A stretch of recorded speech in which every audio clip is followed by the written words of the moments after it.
All content in this video, including but not limited to text, graphics, images, audio, and video, is the property of Toward Health and is protected by international copyright laws. Unauthorized distribution, reproduction, modification, or use of this content without prior written permission from Toward Health is strictly prohibited. For permissions, please contact us at contact@drtro.com. Hi, everybody. My name's Cindy. I go by Ask Nurse Cindy. My full name is Cindy Miller Mikowachik. Try to spell that really fast. I'm a registered nurse. I'm just so honored to be here. I've gotten to know Dr. Tro and Dr. Brian and their spouses and some of the team over the years, and what an honor. I know them more than they know me because I've been listening to their podcast for years. But I am honored to be with you today. Let's move forward on what I'm here to talk to you about today. It's important if you're being asked to talk about something that you don't ask the question open-ended, what would you like me to talk about? And Dr. Tro said, well, what have you talked about before? And I said, well, I've done, I listed them. He goes, oh, let's do the weight loss stall. All right, so that's what we're talking about. I am probably not as funny as I think I am, but I do amuse myself. So what I want us to do today is take a sort of a rather open-hearted, soft approach to weight loss stalls, because what we're really after, we don't want to lose weight, we want to lose fat. So I want you to think of this as a fat loss stall or a fat loss plateau. We tend to think that the number on the scale is reflective of our health, but it is not. The amount of visceral fat that we carry, the amount of fat that we're under the burden of carrying around is something that I really want us to think through. And I'll still call it a weight loss stall or a stall, but I want you to think about, have you ever been rushing around, or maybe you're climbing a hill and you get to that plateau? You're not like, oh no, I hit a plateau. You're like, oh good, because I needed to take a breather. I needed to take a breath. And that's what happens to our bodies a lot of times, especially if you've been metabolically unhealthy like I was for 59 years. So what we want to do, or what I hope to encourage you today, is to really, the last thing I want you to do is trust the scales. I absolutely positively, they are liars because they're not reflective of, are you improving your metabolic health? Are you stable there, which there's nothing wrong with taking a break, or is it muscle loss? And muscle loss, especially, I'm a woman, I'm 67 years old. I hope you could tell I was a woman. I'm 67 years old, and I do not want to lose muscle mass. I want to add or at least maintain my muscle mass. So the scales are going to be a combination of water I'm carrying, bone, my muscle, and yes, the fat. So I am only trying to reduce my fat that is burdening my body with all the problems that fat can be associated with it. So he agreed to have me talk about this, and I was really quite depressed. So I wrote a country song. I live in Texas. I wrote a country western song.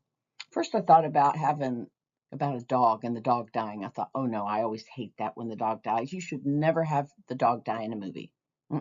Okay, so well, that was out. So maybe I thought about, well, something along the lines of Granny got run over by a reindeer. Nah, I can't do that. That's also sort of oddly funny, but that's nursing humor for me. What about beer? Tear in the beer. It's always in the country song. There's always someone that does you wrong. There's always beer in a country song. I thought, oh, I think even this group, or even I understand that's too many carbs and wheat based and all that stuff. Well, I thought, well, what else? What else could I do? Like, it's a fine time to leave me, Lucille. You left me with the crops in the field. I thought, no, that's corn. That's high fructose corn syrup. I can't write about that. So here's what I came up with. It's to the tune of On Top of Old Smoky, da, da, da, da, da, da. Okay, and you'll know why I'm not on The Voice or anything like that. I'm a great nurse, though. So let's sing this together. I think I'm gonna ball, y'all, 'cause I'm in a weight loss stall, y'all. And it's been since the fall, y'all. So who can I call? So That's why I told you. I told you I'm not as funny as I think I am, but I do amuse myself. So let's move forward.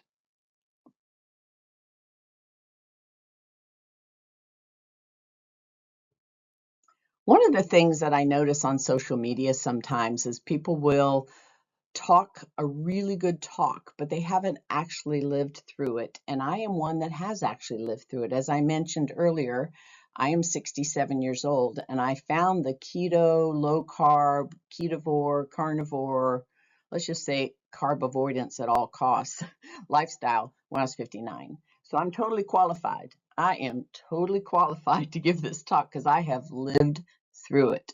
So how did I get into low carb and what was my situation throughout life? Well, throughout life, my sister was my best friend. She was always looked out for me and we were very close. In fact, we were so close that we grew in size side by side. So this journey is really her fault because she introduced me to this lifestyle. So that's my sister Debbie on your left.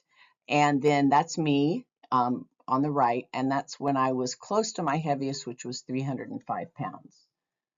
So that was us a couple of years ago, and you can see that we did this together as well. And I honor her and miss her and my mom. They've both gone to be with the Lord, and I miss them every day. But part of what I did in the grieving process, there's a lot of things to grieve, and I didn't do a lot of them well. But the one thing I knew in the heart of hearts, that if I turned back to carbs, refined, ultra processed carbs, to bury my grief, there would not be, there'd be very unlikely that there was a recovery. So my highest, that's me at 305, 307 pounds. Who counts when you're up that high? There's very few pictures of me at this weight because no one, well, I can't say no one. I myself, my personal experience was I did not want to have a picture taken of me when I was this size. So this was when I started my low carb journey in 1959, when I was 59. And this is me up in Canada. I'd already lost about 14, 15 pounds. And I'm smiling there, but I'm really, really unhappy because I'm still struggling with those cravings. I'm still really withdrawing from the carbs, but that was me. And that was me earlier before. And this picture cracks me up every time. This was an older picture, but every time I see that, it makes me laugh because I couldn't even put down the candy bar for the picture. This is how close food was to me and with me and hidden all the time. I was truly a carbohydrate addict. So my sister was trying to talk to me about going on Dr. Atkins, and it doesn't really matter what you call it to me, because you'll find what works for you, as I have. But she kept wanting me to join her, and the very last thing I wanted to do was go on another diet, especially one that kept me from all my comfort food. So this is Dr. Sarah Hallberg. If you've not watched this TED Talk, this is what really turned me around because she talks in this video, which you can find on YouTube, about what if we've been treating type 2 diabetics wrong this whole time. And I listened to it and it rocked my world because I thought, oh, this is why.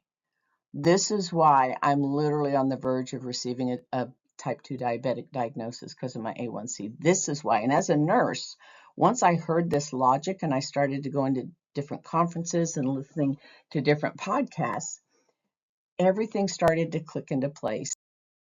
And this is me today, in various sizes and shapes. Weight fluctuates up and down at women. We know this. So somewhere between 94 pounds and 88 pounds depends on the day. But here's the secret. Here's the secret. I'm in a stall. I am in a stall. And I'm so thrilled. What do you mean, Cindy? What? What? Do you know that never in my life had I ever maintained any amount of weight loss? It always came back on. It came back on with a vengeance, and I would end up at a higher weight level than I had started on that diet. What was my problem? I thought I was inherently weak. I thought that I had a glitch in my willpower and that I was just needed to tough it up. I just needed to find the right diet. I just needed to be in the right frame of mind. I needed to move more and eat less. But what it really was lack of knowledge. Lack of knowledge about what happens to my body when I eat these ultra refined, uber processed frankenfoods that God never meant for us to consume. We did not grow up our ancestors going out to hunt for the fiery Doritos. We don't go into a garden and pick off, you name it, a Snickers bar off of a tree. We were meant to eat whole foods. And whatever part of the continuum you are on that works for your lifestyle, for lack of knowledge, my people perish, it says in the Old Testament. And I truly believe that I would not be where I am in my joy, in my happiness, in my vitality, in my ability to continue to work because I'm passionate about helping patients if I had not discovered this and if I had not pushed through my stalls. So let's talk about stalls. Have you ever had your car stall? It happens. It happens. Tends to happen if you don't put gas in it. Tends to happen as it ages. Oh, hello, everyone, 45, 50 above. Let's raise our hands. But do you ever see them littered along the side of the road because it's stalled? It might just be the battery's low. It might be, they didn't change the spark plugs, but don't abandon the vehicle just because it stalls.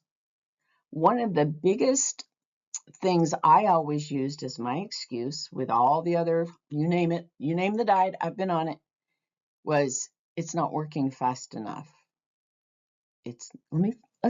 Listen to what I just have been telling myself. It's not working fast enough. I think many times I was wrapping that wording as an excuse around whatever restrictive diet I was on so that I did not have to stay on it. Give myself an excuse, a reason to get off of it. So don't beat yourself up when this happens, please.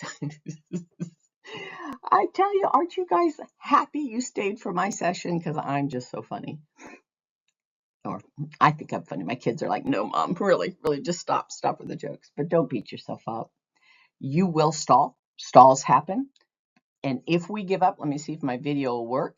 If we give up and we abandon the car, guess what we're going to do with our health journey? Our journey towards wholeness, our journey towards reclaiming what we were meant to do here. So don't give up just because those blah, blah.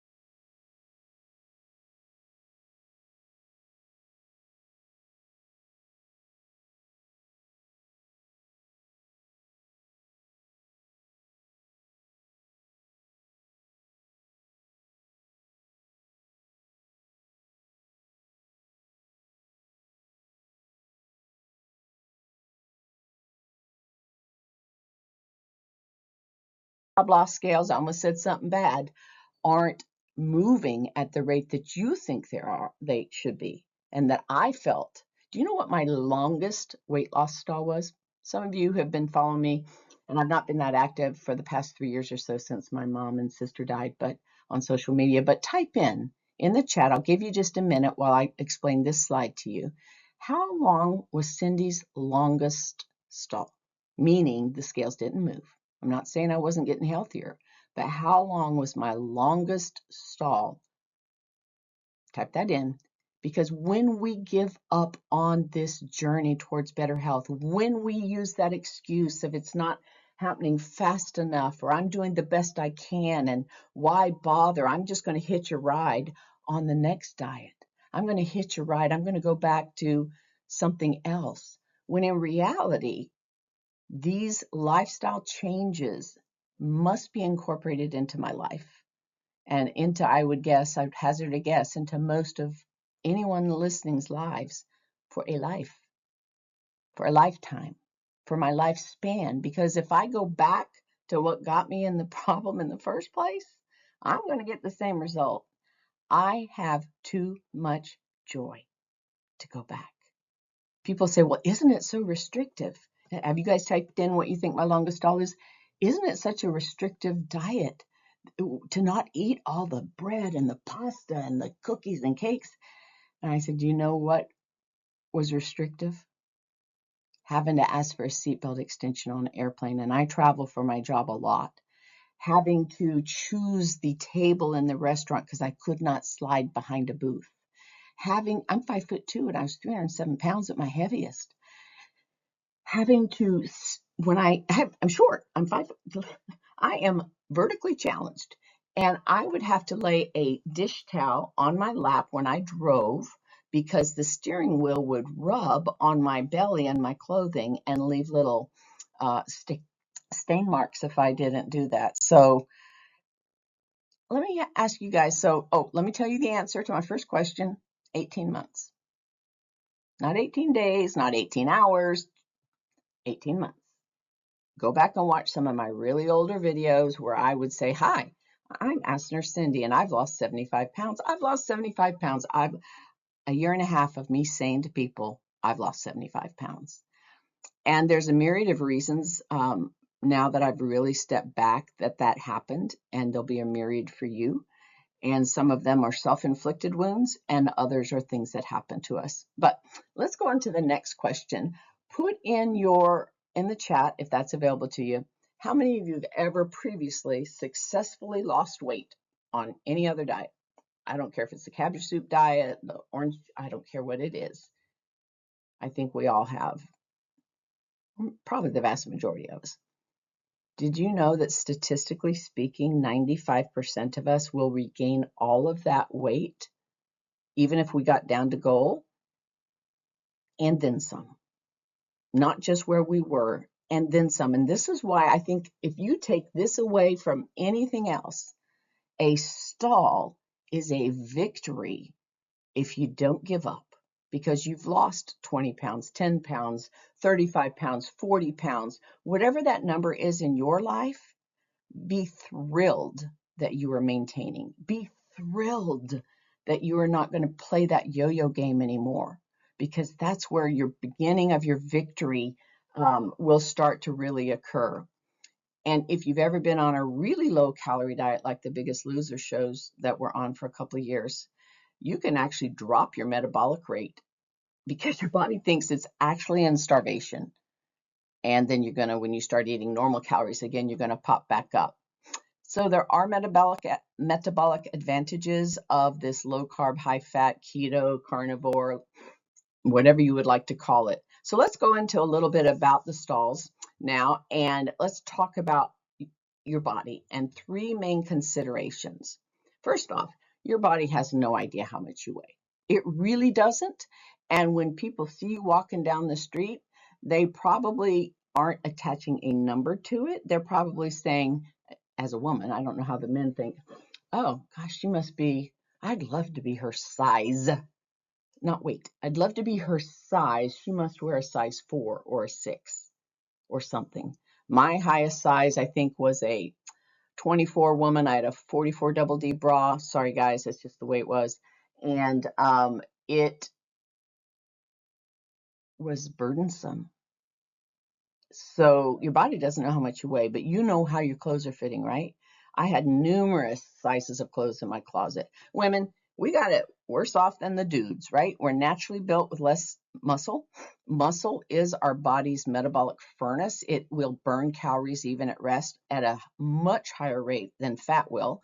So they have that distinct advantage. And we've got all the hormonal stuff and and then we go through menopause, for premenopause, perimenopause, menopause, postmenopause, all the pauses. Oh my gosh, all the pauses can cause you to pause. And that's pretty funny. That's the first time I think I've thought of that.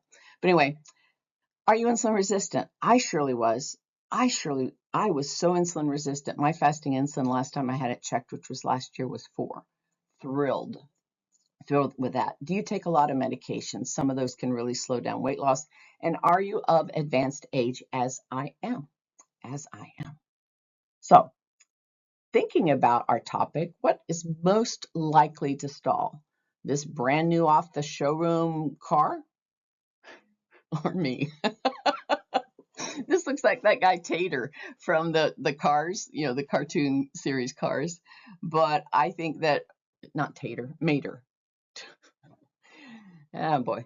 So Mater is much more likely to stall. Why? It has wear and tear on it.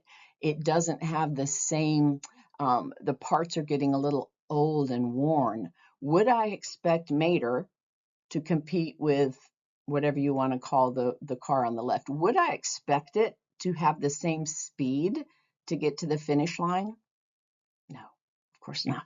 Yet, those of us that are in our 50s or 60s plus will see someone online and they're telling you they're maybe 25, maybe 30, and they'll tell you how much weight they lost. And we compare their race car to our Mater. And we feel inadequate. I can't say we, guys. I need to say I. I felt very inadequate for many years because I couldn't lose the weight as fast as someone 20 or 30 years younger than me. Yeah, that's a hard truth, but one that I think we need to be sure to address. Now, I think this video is really cute because this is what we want. We want our weight loss to be. We want it to be that black diamond ski slope, but even that has some moguls and stuff. But let's watch. Here's this little cat. Whee! Straight down. That's so much fun. Let's watch it again. Look at that. Isn't that amazing? Maybe that other diet will help me lose it faster. Because the most common question I probably get now, in fact, a lot of people at work who've only been there for 2, 3, 4, 5 years, they do not know me as 95 pounds heavier, 94 pounds heavier, 86, somewhere around the 90s. And I don't worry about that, actually. And so I was talking to one the other day, and I said, yeah, I couldn't have done this 94 pounds ago. And she was like, what? And I told her she had a little extra fat on her, and she goes, Cindy, how long did it take you to lose that?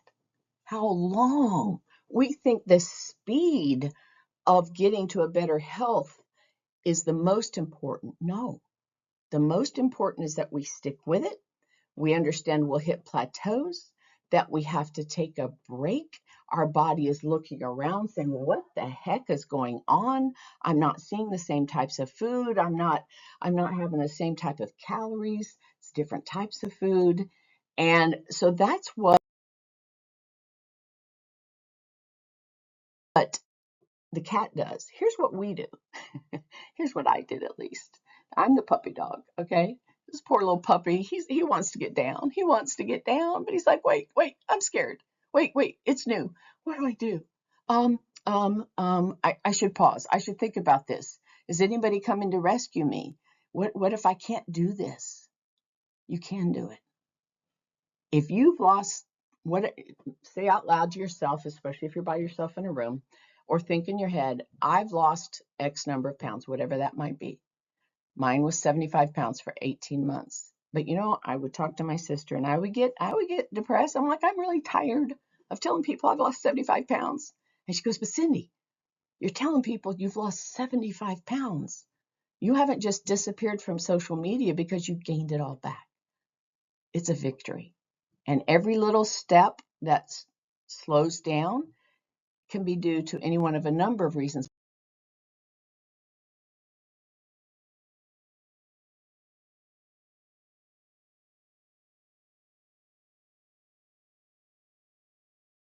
Don't give up, please. Please don't give up. And please, let's define what a true stall is. Depends on who you talk to, but no change on the scale for a month or longer, even past 18 months. I've had some people. It isn't that I weigh in the afternoon and I haven't lost more weight, or I should have this linear drop. No, it will not be that way. Please accept it, embrace it. Your body is such a complex machine. It has so much that it can do if we give it time. It takes time to reframe a building, to redo a building. So please, if you are weighing daily, and that is a big trip for you, if it doesn't trip you up, fine, I weigh daily. I just want to be sure that I am not making excuses for myself to go above that normal sort of up and down mode. Don't weigh more than once a day. Now, you guilty ones, give me a chuckle. Yep, that guilty as charged. Certainly, please don't pick up the scales and shake them or move them around just because you want the scale to read differently. Put them in a closet, give them to a friend, put it in the trunk of your car, but don't trust them. Please don't trust the scales. So here's what I'd like you to trust. If you've ever seen the water balloon video where that lady smashes the balloon against a tree, that's me in my sister Debbie's front yard. It has, I don't know, over 1 million views. And in it, I talk about that when we are losing fat, that many times we will retain some liquid and the scales won't move, but we will notice a change in our clothing. Honestly, I've never really taken the time to do all of this with a Taylor's tape measure, but I do understand it's my friend. And here's what I do. I had a pair of pants that was my goal, like the ones that I just couldn't. I can maybe get them mostly up my thighs, maybe if I lay down and jump up and down over my hips, but the waistband was like this with a zipper. If you have non-elastic pants, try those on once a week or try them on every day, but not the scales. Any shirt with buttons, things that used to have gaposis, they will now close. Things that you couldn't even get your arms into without it being very tight like a tourniquet, use that. Because as our body is reacclimating to dropping the fat, especially if we're doing any type of resistance training, and we're putting on some muscle, which is so important. When you start it, that's up to you. Don't try to change too much too fast, is what I learned. I just needed to get the eating under control and streamlined it first. And I think it was probably a year before I ever considered doing any type of workout. Check your belt holes. If you are used to having, you can always tell where your belt, usually that hole, because it'll get that little dent. It's a wonderful thing to walk up and someone show me all the belt holes I've actually had a couple belts I just refuse to get rid of. And I've had my husband punch some extra holes in it. He goes, this is ridiculous. I said, I know. I don't wear it out in public, but I'll put it on every now and then. In fact, I had just the other day, I found a Brighton belt. Brighton, I love Brighton. Their stuff's expensive. And I had found at a thrift store 2 Brighton belts that were size small. And when Brighton says small with these vintagey leather belts, they mean small. And I saw it the other day and I thought, I haven't tried that on in a long time. Now the scales have not moved.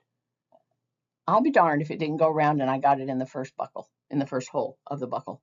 I was like, what? Your body takes time. Please don't give up. The whole thing about a stall, as I said, if I can get you to walk away with anything, is to not give up. Don't give up. Look at photos. I had this lady come up to me once. You might have heard me tell this story before. And she goes, Cindy, I have a question for you. And this is when I was much more active on the speaking circuits. And I said, what? And she's like, does keto make you shorter? And I was like, excuse me? She goes, does it make you shorter? My pants are hanging and dragging on the floor. And I said, can you turn around?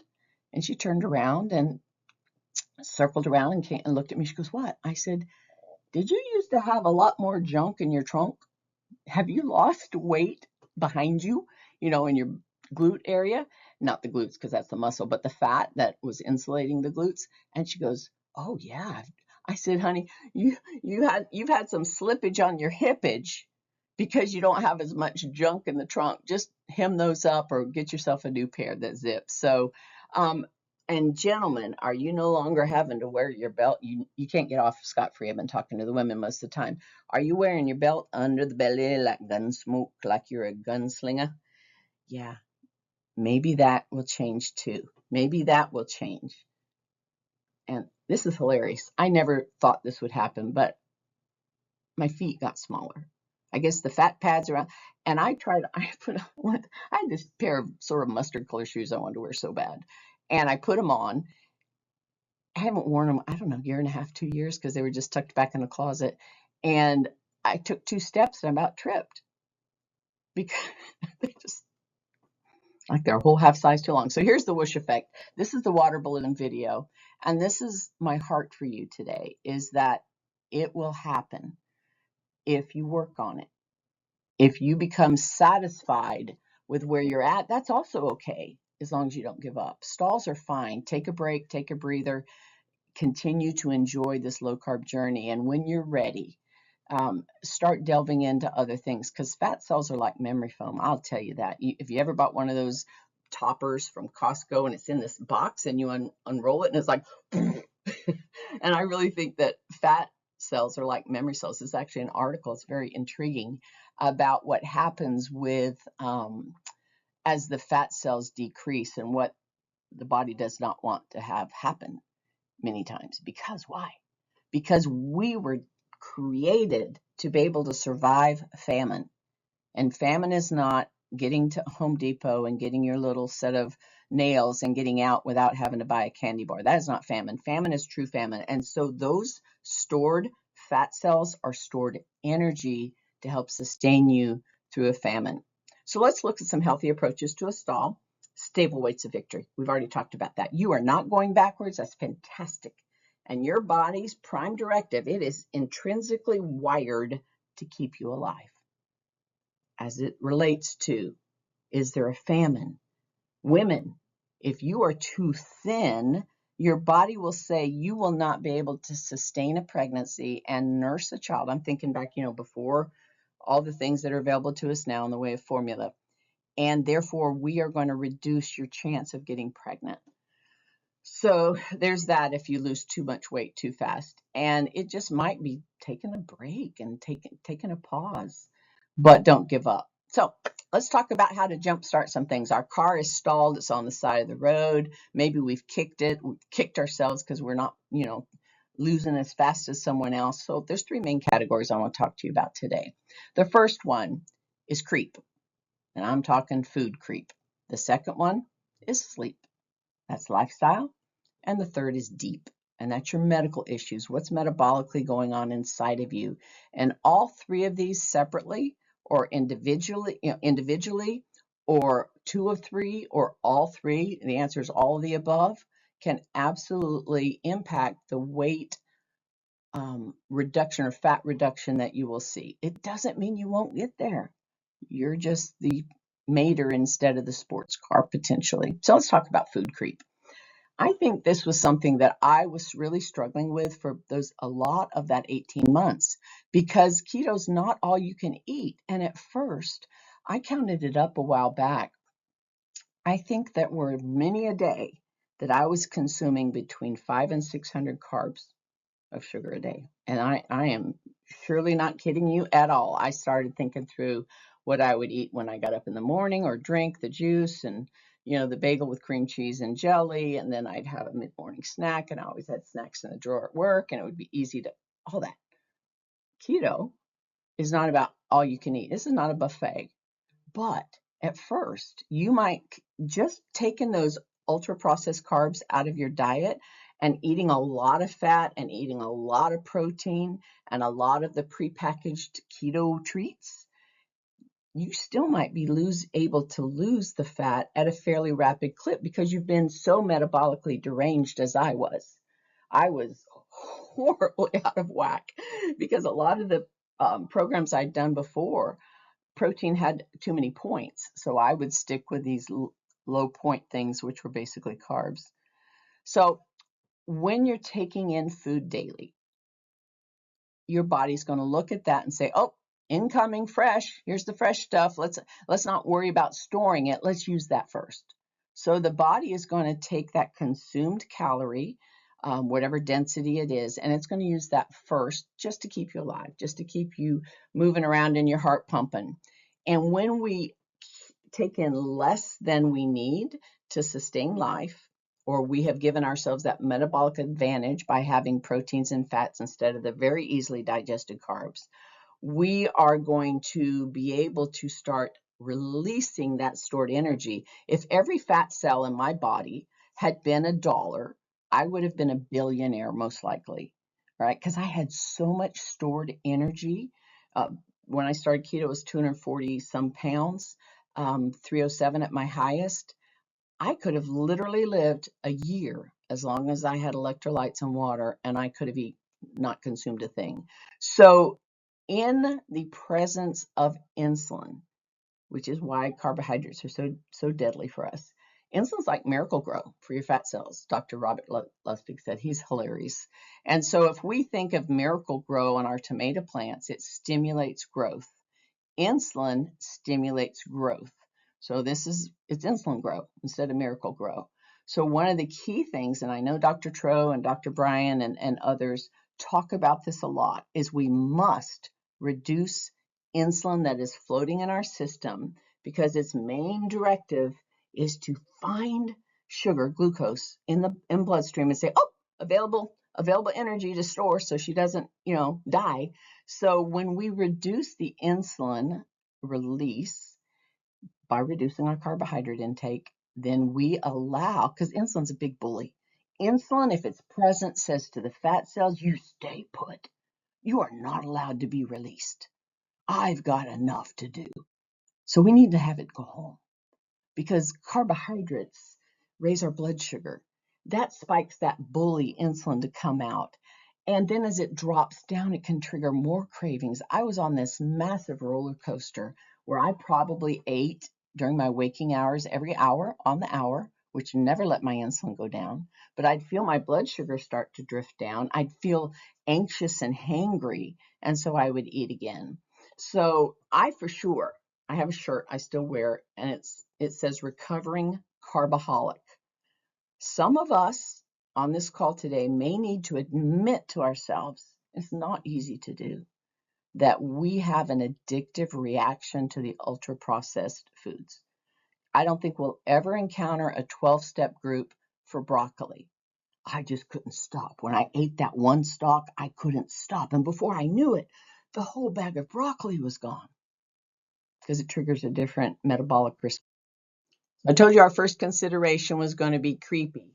And I think this was what was happening to me, is the carbs were creeping back in. I'd lost 75 pounds. Everyone was noticing. I was very proud of myself. And so I thought, and a lot of this was subconscious. Well, I guess it'd be, what if I just had a taste? What if I just had a French fry? Or what if I just had an extra keto treat, 2 or 3 more fat bombs? Or it's very easy to find friends and family that will say, oh, it's my birthday, I deserve a piece of cake, or it's my anniversary, it's Memorial Day, graduation day, high school graduation, college graduation, middle school, kindergarten, it's the 4th of July, it's Labor Day, and or heaven forbid, guess what's coming up? Halloween. Give out, what do you call them? Jerky strips. I'm going to start from this holiday that's right here at us. Look at all the excuses we could give ourselves, or places we could encounter carb creep. Halloween, Thanksgiving, Christmas, New Year's, Super Bowl, Valentine's Day, St. Patrick's Day, Easter. Then we start to get into Memorial Day. The summer holidays are easier because it's a lot of grilling. But this is what I think might be happening if you are in a current weight loss stall. So what do? How do we see a way to really honestly see if maybe we're having some carb creep? It's creepy. It can happen. And guess what? It tastes good, right? This stuff tastes good, but creep happens. There's creepy carbs, there's creepy portion sizes, and there's creepy meal or food frequency. If we're walking by the kitchen and we've got a bowl of almonds there, or we've got things that, are keto friendly, and we grab a handful here and a handful there, that is a recipe for us to have, maybe we would have still had a pause in our fat loss, but is it extending the length of the pause? Is it to the point that I care more about being honest with myself? This is what I had to find out. And when I started tracking again, I tracked very religiously at first, and then I'm like, oh, I've got this. And I was really appalled at how many times I would grab a little a handful of this or a little bit of that, or I would open the freezer and take a fat bomb out or something. Yeah. The other thing that you can do, so please be honest, go back to some sort of tracker, consider doing this with honesty, because if you can measure it, you can manage it. And if you're not measuring it, but your scales are not moving, your clothes are not getting loose, or your A1C is staying higher than you would like it to be, maybe we need to be honest. Well, I know we always need to be honest, but it's so easy for me to self-deceive myself. It really is, because I want that stuff. I crave it.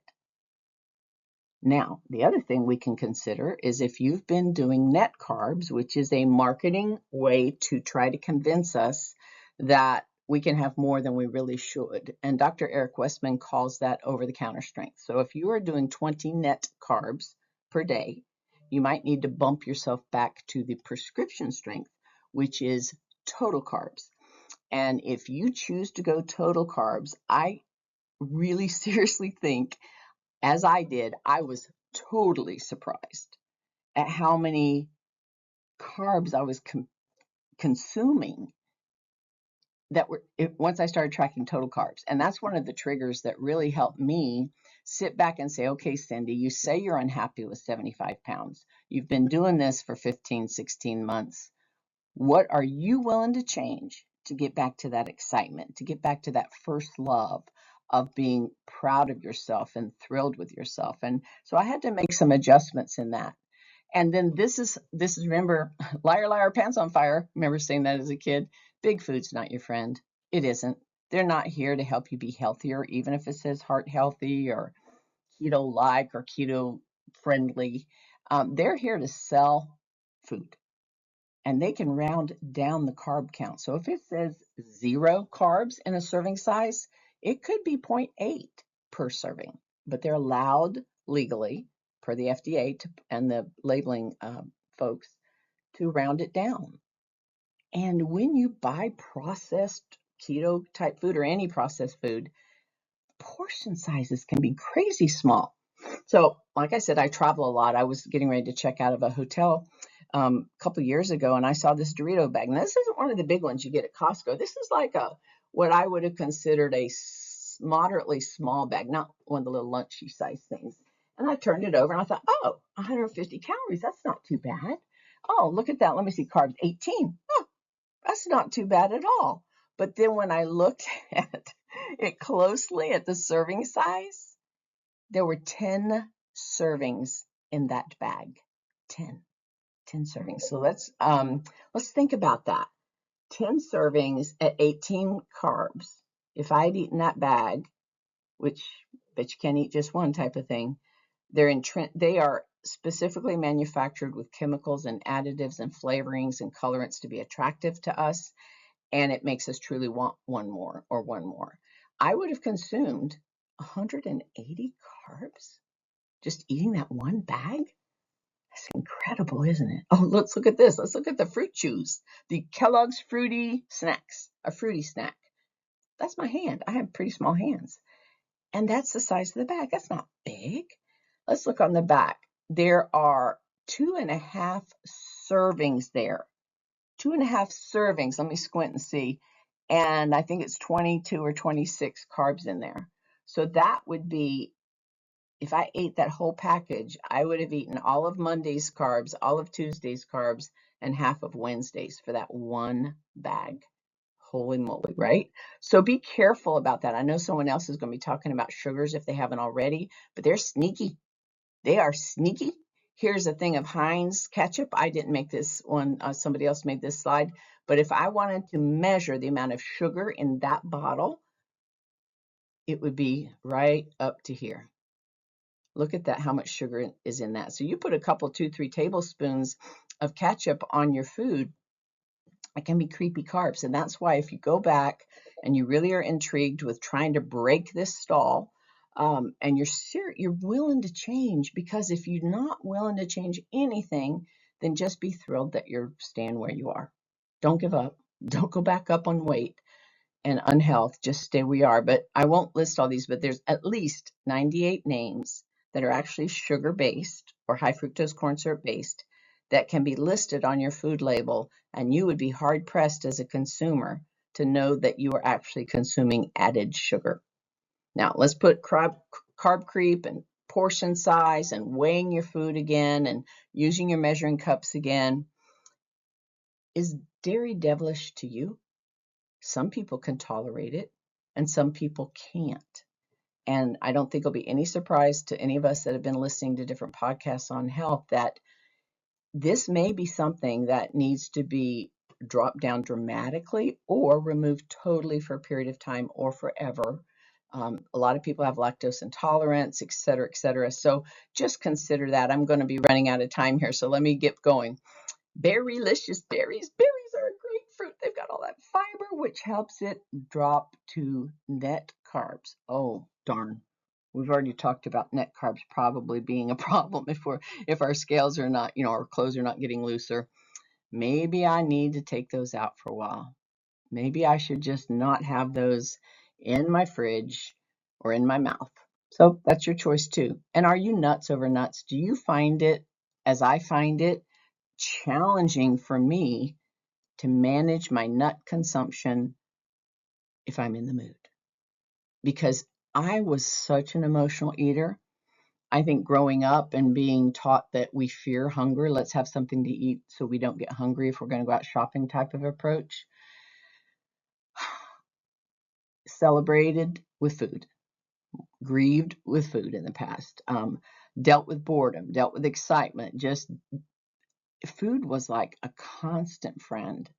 And so if nuts are problematic for you, if you've transferred that sort of need to feed the emotion, as I did, we rarely have nuts in the house.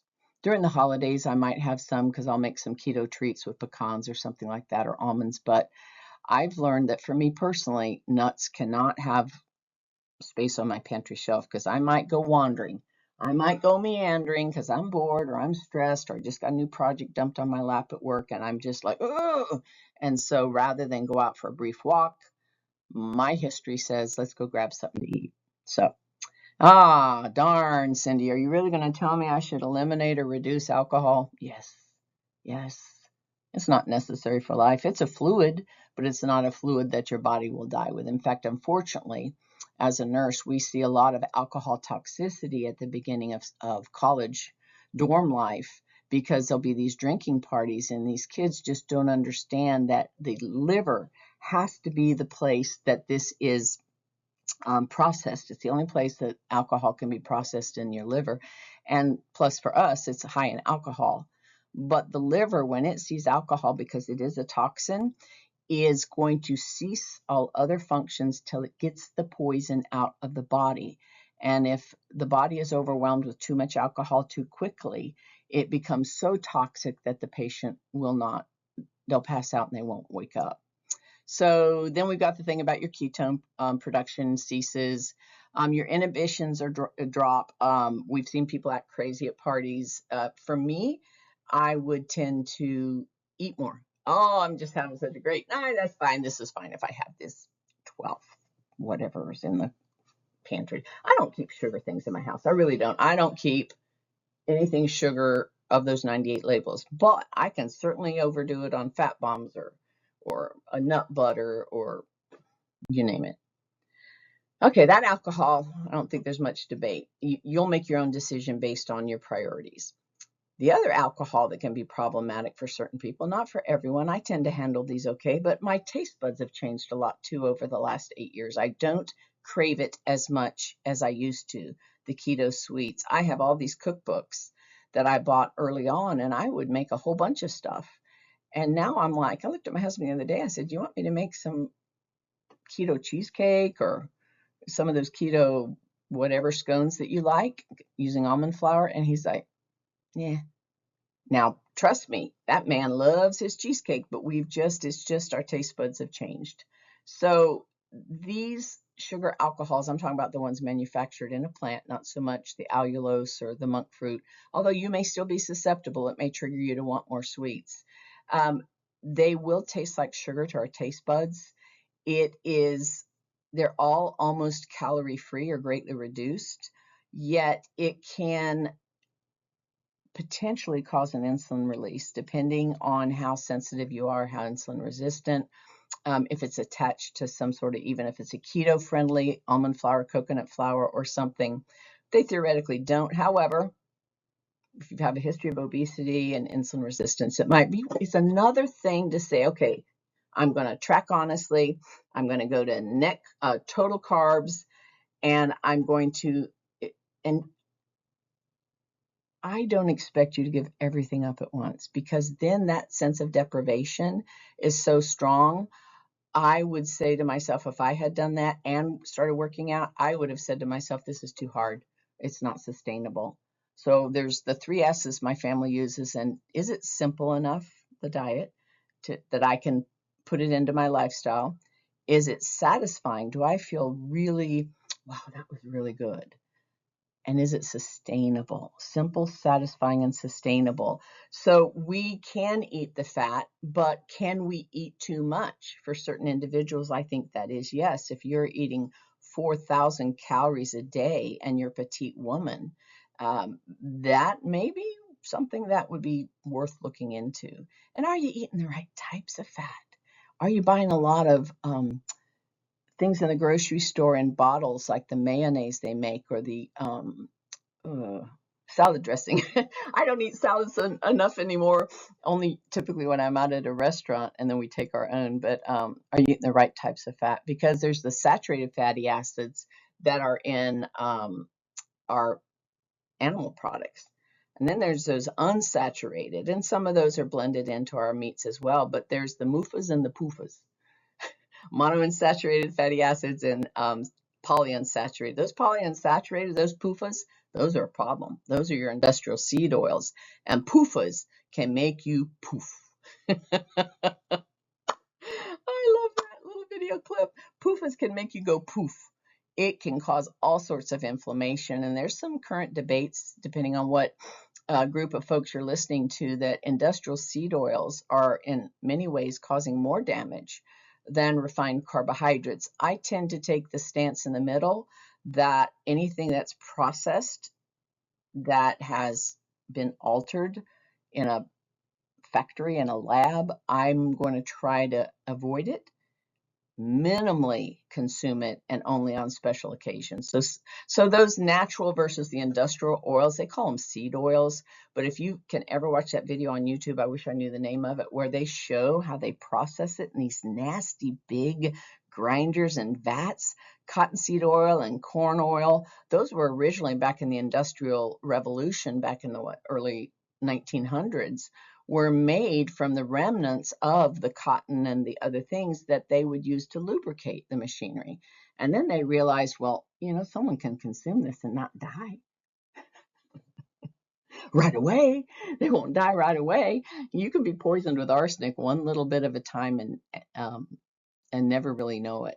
And we can poison ourselves with seed oils, industrial oils, uber processed carbs, gluten if you're gluten sensitive, dairy, different things that we need to adapt to and admit that this is probably, I need to make a decision, my health or that immediate. I never used to understand a moment on the lips, forever on the hips. Thin women would say that, and I always just thought, you're just ridiculous. I get it now, because that wonderful, satisfying flavor that's been bliss pointed into our food by the food chemists. Literally, they go to school and they're chemists, and their job is to make food so savory, so sweet, so compellingly flavored that we feel driven to have some more. It's called the bliss point. So what would I encourage you to do as you're looking to think through the options I've given you? Number one, eat like a lion. I never see a lion with a fanny belt with snacks in it in case he or she gets hungry. I'm so much fun at a party too. But anyway, now I'm going to quickly go through these last two in honor of our time. So we've done creep, and a lot of it for us, the obvious place to start would be the creep, whether it's portion, the type, net versus total, the types of oils. Am I eating too many keto sweets? Am I eating too frequently? Am I triggering some level of insulin response too frequently, and I never let the fat cells out of prison. Next is lifestyle. And I think one of the things, and I call this the sleep part, but it is more than sleep. But I will tell you that sleep is one of the most vital things we can do. So my statement to you is go to bed. Did you have your mom tell you that when you were growing up? Go to bed. It's time for you to go to bed. She was right, or your dad was right, because we do not appreciate what happens while we're resting. Number one, if I'm asleep, I'm not eating. So there's a thought. So in fact, when I first started keto, I would go to bed like at 7 o'clock at night. And the husband would come in and goes, "What are you doing?" I said, "If I'm in this bed, I'm not eating." He said, "I don't know. I found, packages under the," I said, "Look under the bed. There's nothing hidden there." But your amount of sleep and the quality of sleep can impact your weight loss. Please reduce those electronics. I'm talking to you on my computer. I don't want to do this at 10 o'clock at night.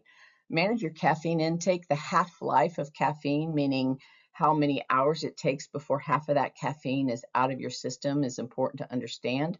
Don't have time to go into it now, but the receptors for melatonin and other triggers for us to sleep, the caffeine will fit into those as well as sugar fits into our receptors on our cells. So manage that.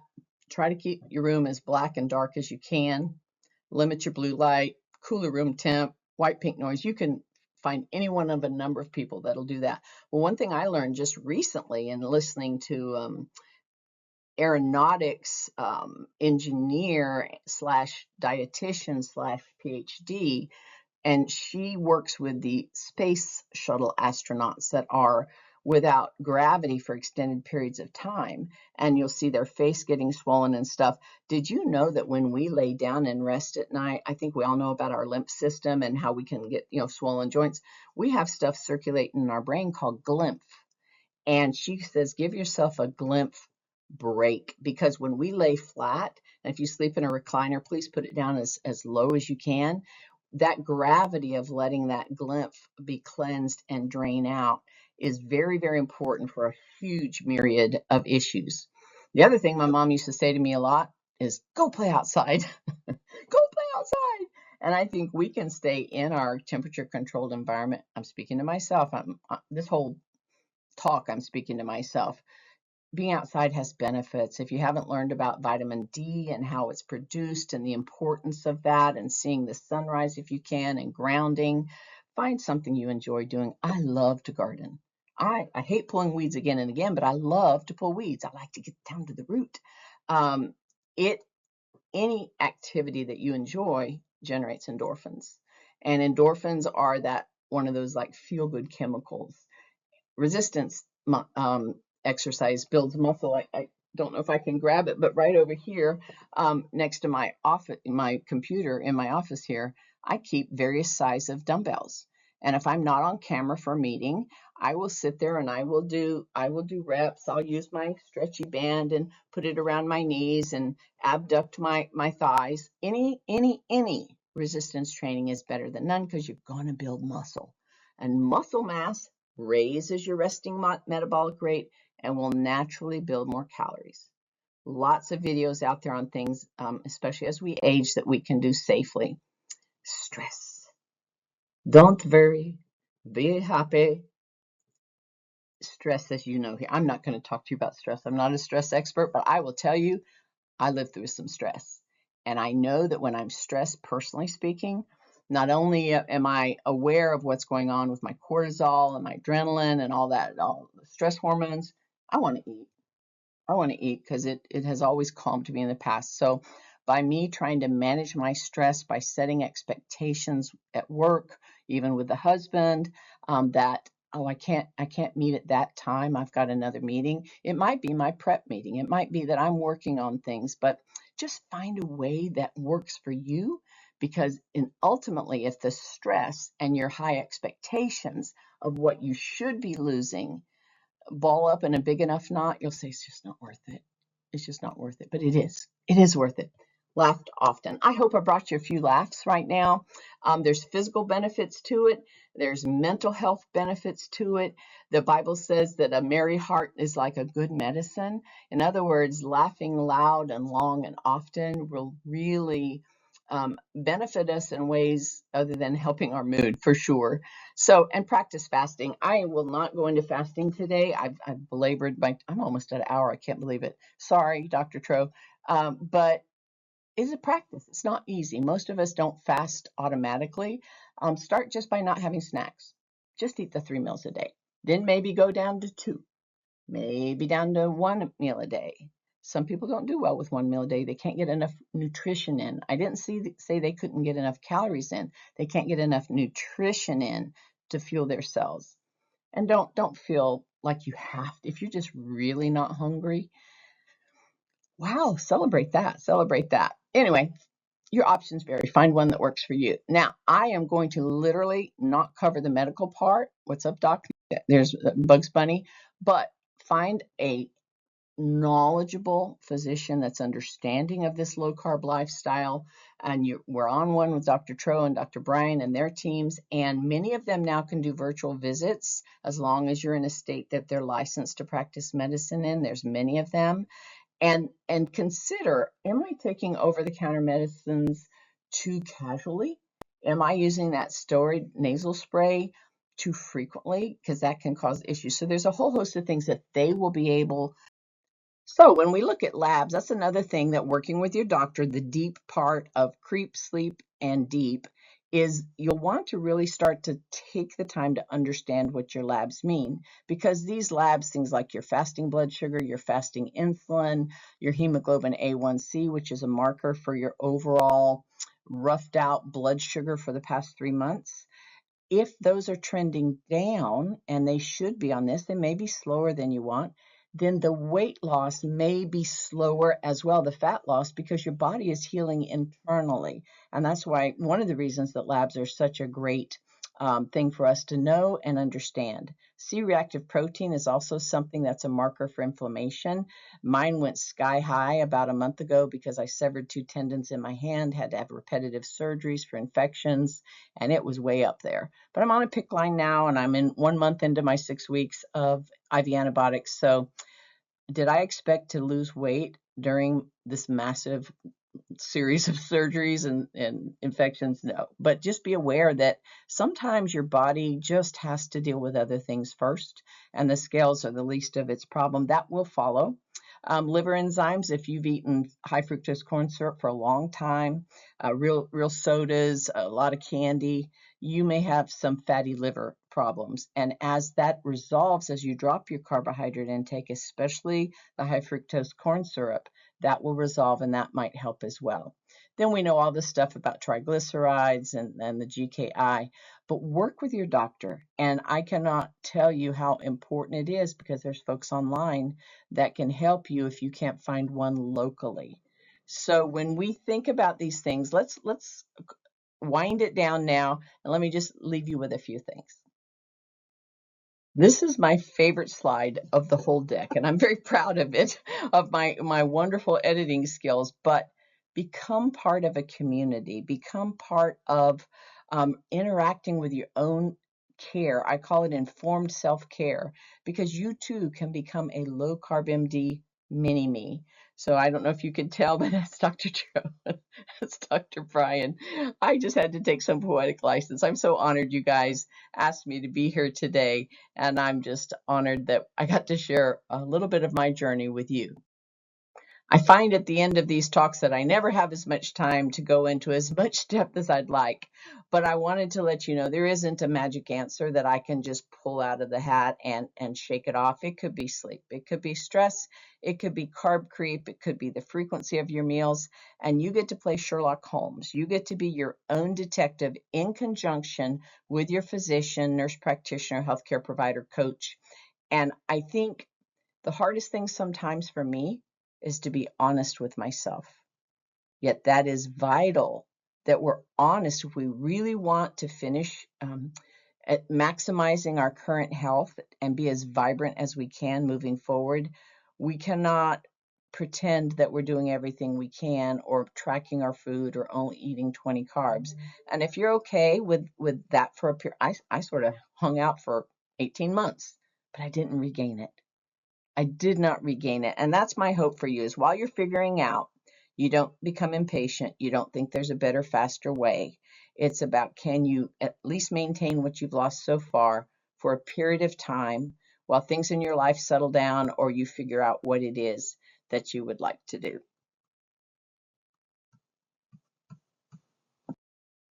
So in closing, as we learn together as a community, as you lean into the knowledge that is so freely given to this team that put this masterclass together, not only will you learn, you'll be able to lead in your community, within your house, within your workspace.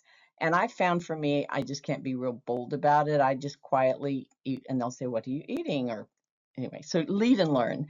And I really thank you so much for the time, because what we choose to eat is more important than we ever thought.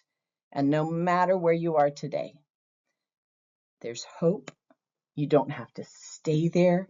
There's hope and there's healing, and you can do it. I have faith that you are worth it. You have value, and it's just a little, your body's catching its breath while you figure out what little levers you need to pull to move forward in your better health. Thank you so much, everybody. Thank you, Dr. Tro, for the invite.